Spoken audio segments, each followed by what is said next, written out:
सावित्री, हे बघ मी तुझ्यासाठी काय आणलंय. हे काय आहे ती? अगं असं काय करतेस? ही पुस्तके आहेत, या पुस्तकांचं वाचन कर. इश्श, आता या वयात कसं वाटल ते? हे बघ सावित्री, तू मला लग्नाच्या वेळेस वचन दिलं होतंस, आता नाही म्हणू नकोस. हे तुला करावंच लागेल. आजपासून तुझा अभ्यास सुरू. अहो, पण लोक काय म्हणतील? किती बदनामी होईल आपली. लोक तू करतील आपल्यावर. स्त्रिया या घरातल्या कामातच बऱ्या वाटतात, असं बाहेर जाऊन नाही हो. बरं असू द्या, ही पुस्तके राहू द्या बाजूला, मला लई काम आहे ती. अरे बाळा, गप माझ्या सोन्या, तुला काय हवंय? का रडतयस? अगं बाई, हे सांग तर लय तापले या. हे पण घरी नाहीत, आता मी काय करू? सावित्री, अगं ये सावित्री, किती रडतय तुझं बाळ? काय झालंय त्याला? होय ग पारू, रात्रीपासून लय रडायला लागले बघ. काय ठाऊक काय झालं या? अंग बी लय तापलं या. अगं सावित्री, अगं याचं अंग तर इस्तवणी तापलं या. होय ग पारू, आता मी काय करू? अगं सावित्री, ही तर भूतबाधा आहे, भूतबाधा. काय भूतबाधा? माझ्या लेकराला भूताने झपटलंय? नाही नाही, असं होऊच शकत नाही. होय सावित्री, असंच झालंय. याच्या पापण्या बघ कशा लाल झाल्यात. मग आता मी काय करू? हे पण घरी नाहीत. अगं तुझं पोरग लय तापलंय, आता रडत बसू नकोस, वेळ वाया घालू नकोस. आपल्या गावाबाहेर मांत्रिक बाबा आले, लय जालीम उपाय करतात ते, त्यांच्याकडे घेऊन जा त्याला. वाटलं तर मी येते तुझ्या संग. होय होय, चल लवकर, माझं लेकरू लय तापलंय या. बाबा, ते बाळाला घेऊन येत आहे आपल्याकडे. म्हणजे आज आपली कमाई होणार. बाबा, माझ्या बाळाला वाचवा बाबा, माझ्या बाळाला वाचवा. त्याचा विस्तवासारखं तापलंय बाबा, काहीतरी करा बाबा, काहीतरी करा. तुझ्या बाळाला भूतबाधा झाली या. कसली भूतबाधा बाबा? बाई, तुझ्या बाळाला विहिरीतल्या भूताने झपटलंय. काय? विहिरीतल्या भूताने?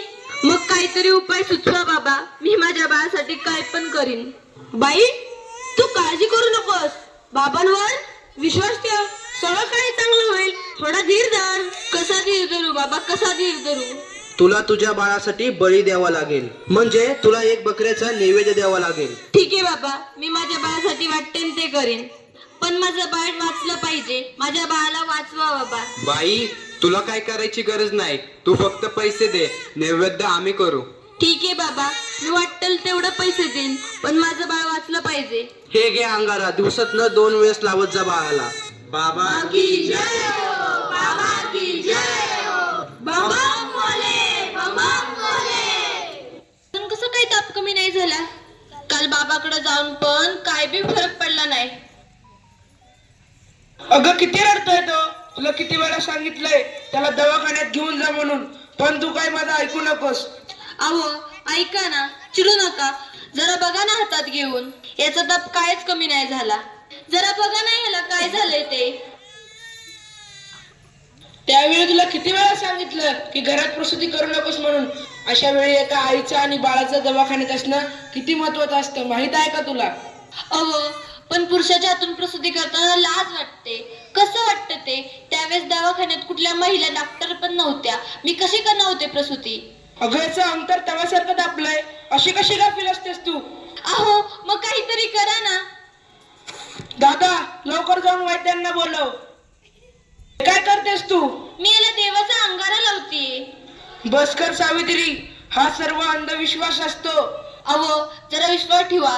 हे बघा, याचा ताप कमी होतोय, कपाळ पण अगदी थंड पडलं या. बघा ना जरा. उठ ना बाळा, उठ, डोळे उघड. हे बघ, तुझी मम्मी तुला बोलवतीये. उठ ना पिल्लू, आई तुला आवाज देते. उठ ना बाळा. काय झालं? अहो याला काय झालं? हा उठत का नाहीये आणि डोळे पण उघडत नाहीये. ए बाळा उठ ना, काय झालं? अहो काय झालं याला? हा सास गप्प गप्प काय? ए उठ ना बाळा, काय झालं तुला? अहो बघा ना जरा. आणि नाही राहणार मी अडाणी. मी शिकेन, मी नक्की शिकेन. कारण उद्या एखाद्या कुण्या आईला उपचाराच्या कमतरतेमुळे आपल्या बाळाला मुकावं लागणार नाही. मी शिकेन, मी नक्की शिकेन. शाबास सावित्री, शाबास. मला तुझ्याकडून हीच अपेक्षा होती.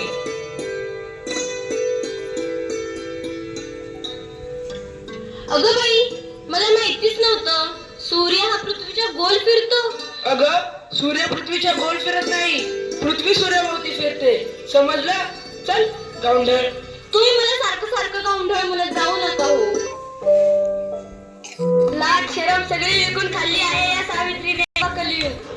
डोक्यावर विळ्या वाटेल तेव्हा कळेल या सुमंत्रावांना असं कोणी आपल्या बायकोला शिकवतं का? सगळं जग नष्ट होईल बघत राहा तुम्ही. काय झालं? या समाजाला घाबरलीस की काय? हे तर तुला आयुष्यभर सहन करावं लागणार आहे.